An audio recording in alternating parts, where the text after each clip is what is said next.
Today, we're flying to the most remote runway in the world, almost 3,000 miles from the nearest major city, and carved entirely out of solid glacier ice. There's no alternates, no second chances, and due to the unpredictable weather in this area, only a handful of pilots attempt this landing each year. And today, we're one of them. Our mission, a 6-hour flight from Cape Town, South Africa to the white desert of Antarctica, Wolf's Fang Runway.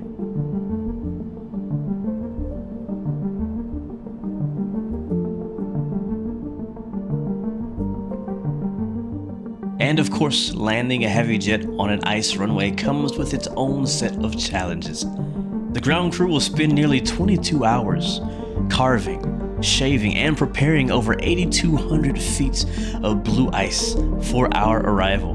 But even with that, the weather still has to be perfect. A crosswind of 20 knots or more could send us sliding off the runway, and if the temperature rises above -6 degrees Celsius, the ice becomes too soft for the landing gear.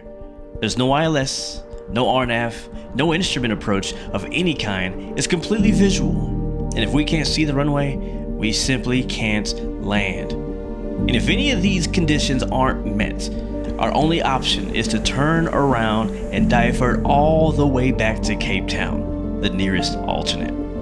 This means we're carrying more than double the fuel we need for the flight, plus additional fuel and supplies for the local camps in Antarctica.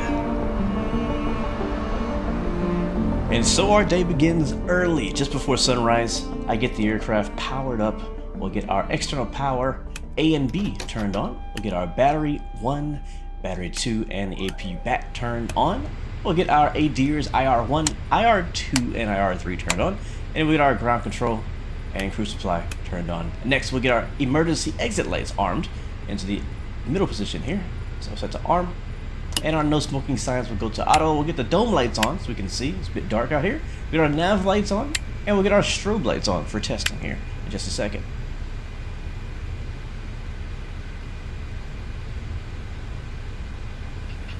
Then back outside to walk around and check the fuselage, starting from the front, and we'll check the nose gear. The light means that the brakes are on right there.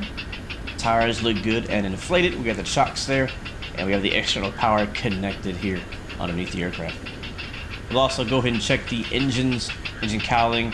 I love that clicking sound there in the engines as a windmill in the wind, but everything looks good to go here. We do have 4 engines on this A340, so of course we have to check all 4 of them. And here's the outside one here. Everything looks good as far as I can see. Oh yeah. And then we'll check the nav lights and strobe lights here on the wing tips. And everything seems to be looking good here on the right wing. And now we'll move underneath the wing and check the main landing gear here. Last thing we want is a mechanical failure over the South Atlantic Ocean. And as we head back inside, one of the most tedious things about this flight is that I had to input all the oceanic GPS waypoints manually in the MCDU, including the approach reference points, but more about that later. We need to get our IFR clearance. Cape Town clearance, Moonraker 116 heavy IFR to Wolfang. Stand by, you're number 1. Moonraker 116, Cape Town clearance, clear to a 908 via the IMSO 1 Bravo departure, then is filed. Departure runway 19er, initial climb to 4,000 feet, departure on 119.7, squawk 3313. Clear to Wolfang via the IMSO 1 Bravo departure, then as filed, departure runway 19er, initial climb 4,000 feet. Departure zone 119.7 will squawk 3317, Moonraker 116. Moonraker 116, read back correct. Contact ground on 121.9er. Alright, we got our IFR clearance. And now that that's done, we just need to wait for the cargo and passengers to board.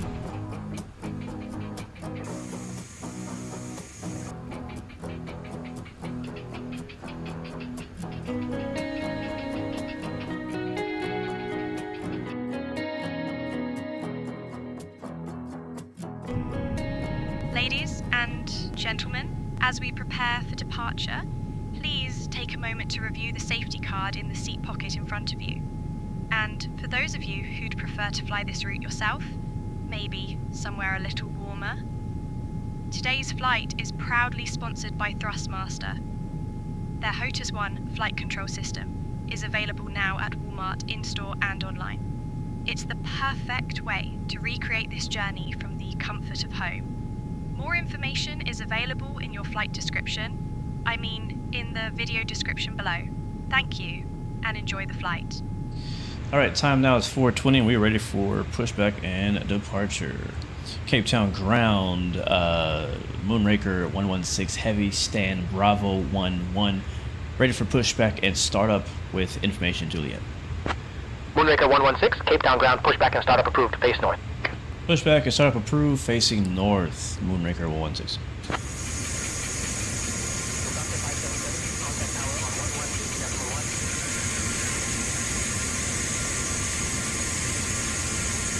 Kindly ask you to pay close attention to the upcoming safety demonstration, as it contains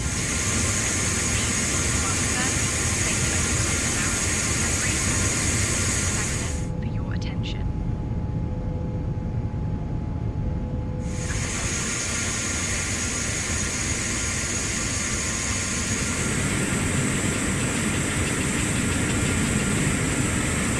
Alpha Zulu catering truck is on the way to your location. Alright, we got a good start on engine 1, 2, 3, and 4. Alright, flaps 1.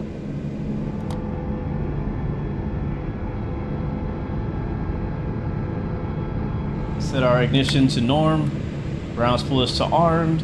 Ground control spoilers to on. System 1. Weather radar to weather and turbulence. PWS to auto.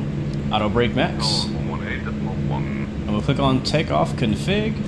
Check our ECAM screen. We have all green, no blue. Takeoff config normal. We are ready to go. Moonraker 116, ready to taxi with Juliet. Moonraker 116, runway 19er, taxi via Alpha 1. Hold short of runway 16, then Alpha 2. Alright, taxi to runway 19er via Alpha 1. Hold short runway 16, then Alpha 2. Moonraker 116 heavy. Alright, brakes release. A tiny bit of throttle is all it takes. And we're off. Window blinds are open to takeoff. Next, I would like to demonstrate how to fasten, adjust, and open the seatbelt. Please remember.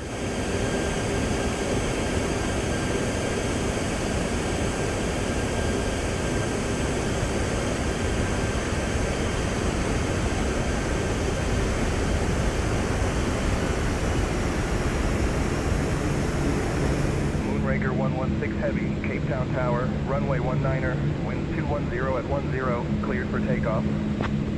Runway 19er clear for takeoff. Moonraker 116. Flight attendants, seats for departure. Cabin crew, take seats for departure.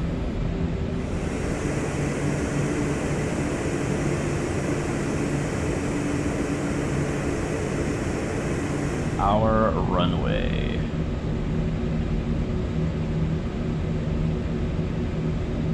Beautiful day here in Cape Town. Clear skies, calm winds. A little later than we expected to depart. About 45 minutes behind schedule, but I think we're still within our window. Alright, we are lined up for the runway.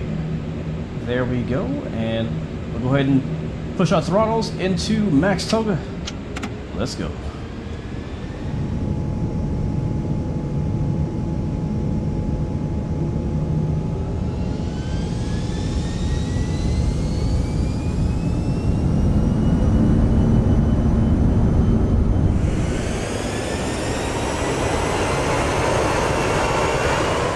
Our set. Rations. Roll.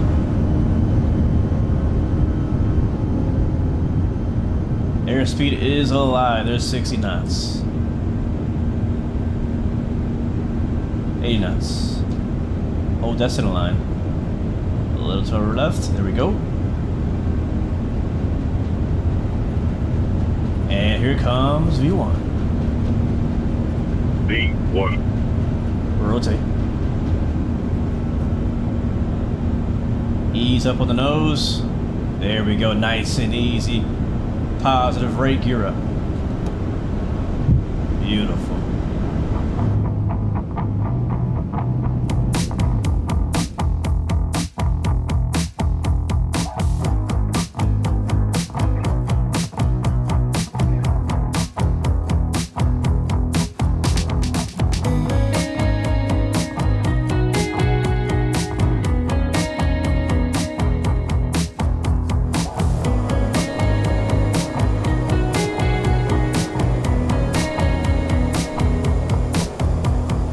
Alright, gonna turn the seatbelt signs off, and we're cruising at flight level 340, that's 34,000 feet, making our final turn on our departure out of Cape Town. We can no longer see South Africa. We're out here over the water, heading southbound. It'll be a straight shot from here to Antarctica for the next 5 hours. Checking the weather here really quickly over at Wolf's Fang in Antarctica. We're looking at negative 20 degrees, which is actually pretty good. That's well within our window of operation. We'll check on the winds when we get a little bit closer, but so far we are well within our window to land in Wolf's Fang. Should anything go wrong, or should the weather get really bad there at our destination, again, reminder, we will have to return back to Cape Town. Our only alternate is Cape Town. So we have plenty of fuel. Right now we have 73,000 kilos of fuel on board. Plenty of fuel to get all the way to Antarctica and fly back. That's about 11 hours or so of flying total should we not be able to land in Antarctica. So hopefully that's not the case. But for now, we'll be cruising. Seatbelt signs are off. Enjoy the cuisine, enjoy the view, enjoy the ride. Next stop, Antarctica.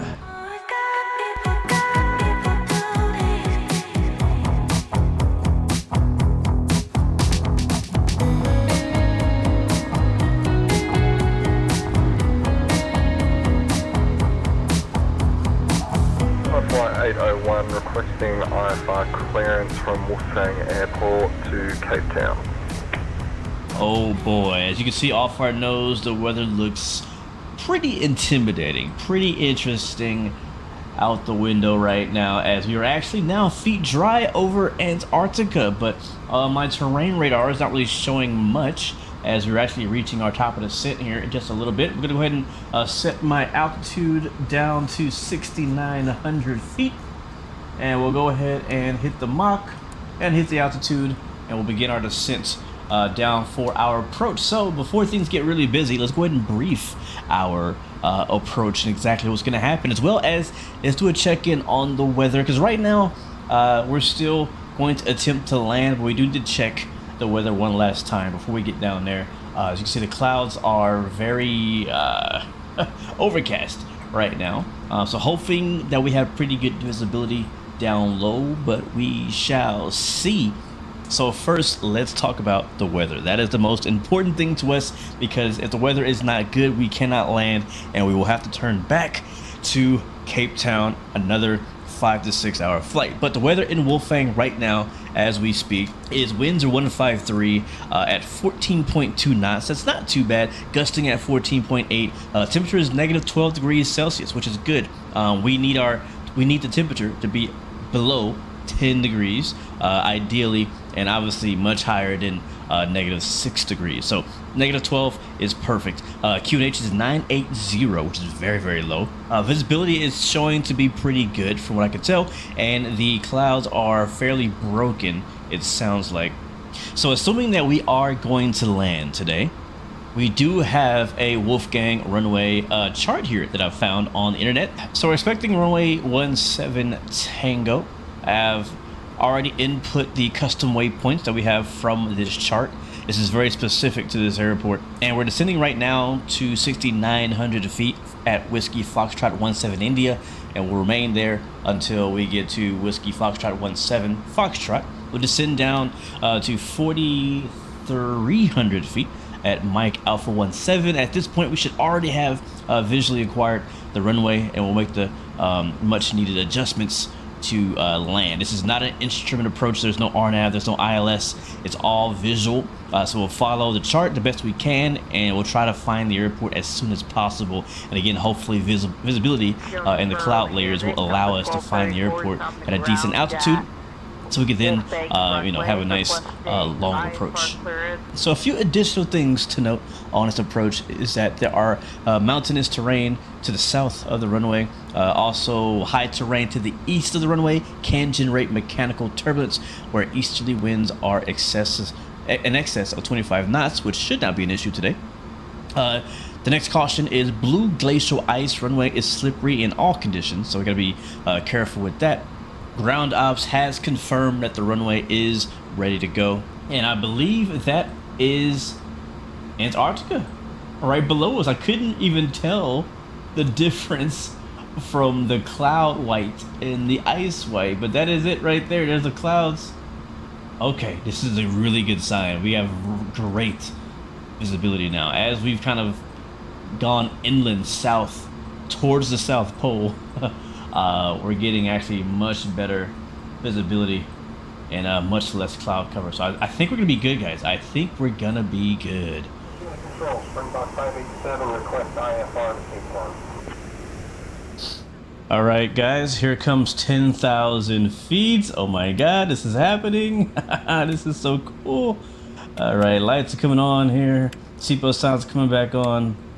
I'm also going to go to the overhead panel here, and I'm actually going to lower the cabin temperature to allow the passengers in the back to start getting acquainted to the really cold temps. We were -12 in Antarctica. We're not going to sit at the -12 in the aircraft, of course, but as the passengers in the back change their clothes from the warm clothes from South Africa to their, super cold, thick layers, I don't want them to be sweating, so allow them to kind of get cooled off. So go ahead and turn the cabin temperature way down for that. All right, we're showing about 20 miles out from the airport.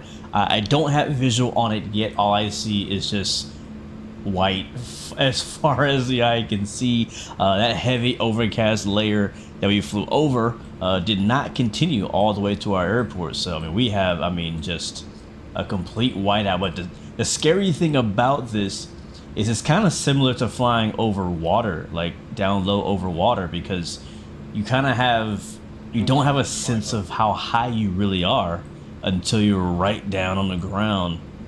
So you can see our approach here on the PFD.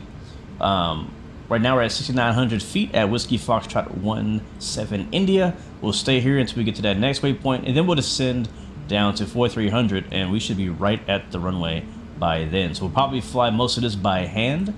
I'll probably just go ahead and turn the terrain radar off. It's not helping anyways. It sees all this as just water.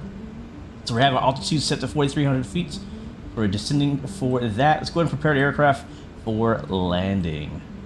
Okay, one thing we need to do is, just in case it happens, we can go ahead and brief our go-around procedure. Should we have to go around, we could do a climbing ascent up to 6,900 feet and a right-hand turn where we'll fly back to the north and try it again. Let's try not to let that happen, right? All right, let's go ahead and get slowed down here. Speed brakes are coming out.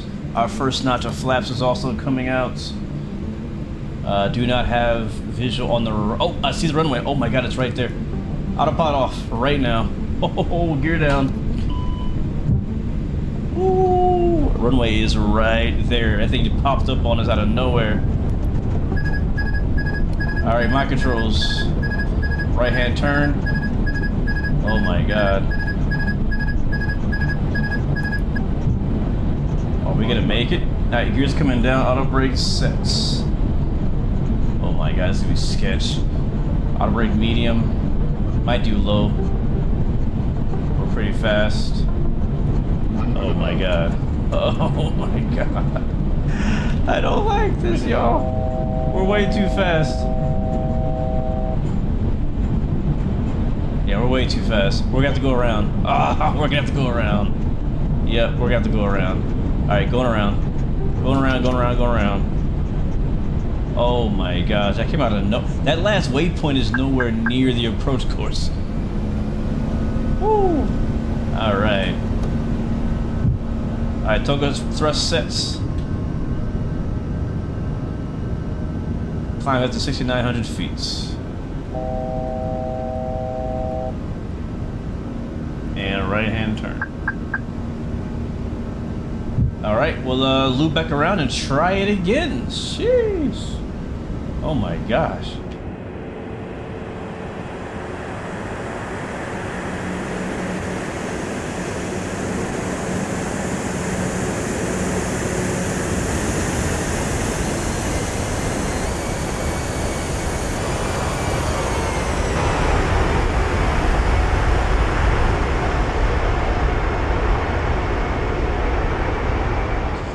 Alright, we've gotten to the final fix of our go-around, and now it is time for some old-fashioned pilot stuff. So let's go ahead and make a right-hand turn here, and we're going to fly the rest of this approach completely by hand. I don't really have a whole lot of navigation aids out here. All I know is runway heading is around 17-ish.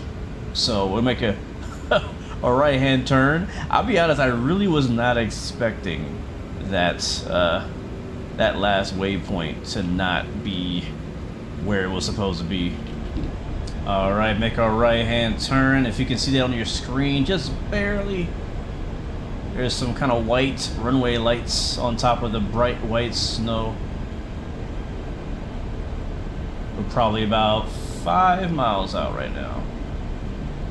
I don't have any kind of indicator on if I'm too high or too low. This is a complete old school visual approach. Bro, I'll tell you what though, ain't nothing like it. Doing this kind of approach over the ice, it has so many challenges. Oh my gosh. So that mountain behind the runway is where the runway got its name, Wolf Fang, because the people believe that that mountain range sort of looked like a wolf's fangs, which I guess you could say that. There we go. We're sort of on final. She's still fairly heavy. We have 40,000 kilos of fuel in her. So again, we can still fly back to Cape Town with that amount of fuel, but we should not need to, as long as I do my job here. And again, this is where the disorientation kind of gets you. I know the airport elevation is around 3,500 or so feet. So I'm keeping that in mind, because right now we're at 43.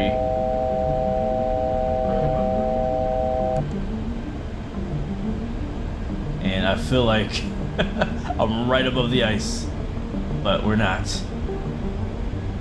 Alright, a little bit off to the left now. Coming to the right, coming to the right. Let's watch our altitude here. Don't land too short. Plenty of runway, minimums. I got good visual. We're going to continue here.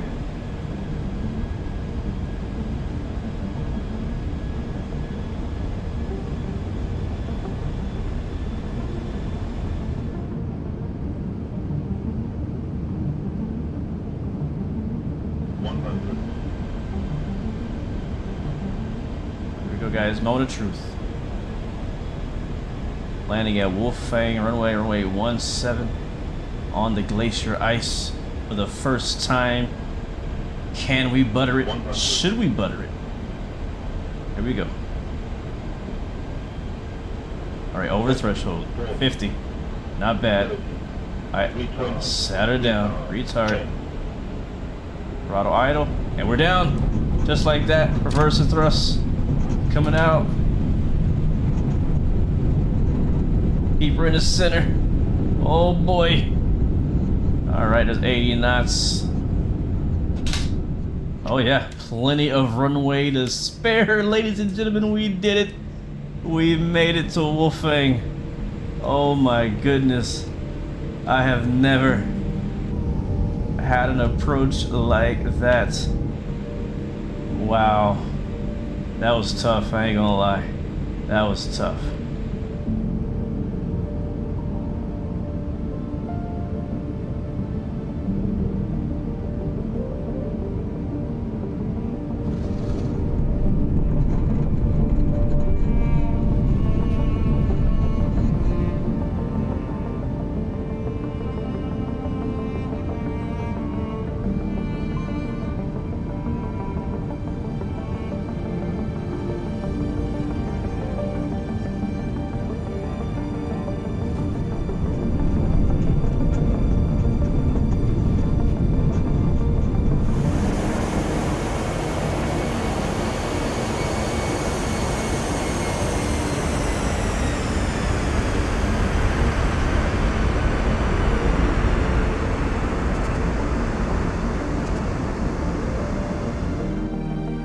Wow, that was one of the most satisfying flights I have had in a long time. Far enough to feel like a long haul, but with a bush flying vibe. Now where should we fly next, and what aircraft? Let me know in the comments, and a huge thanks to Thrustmaster for sponsoring this video.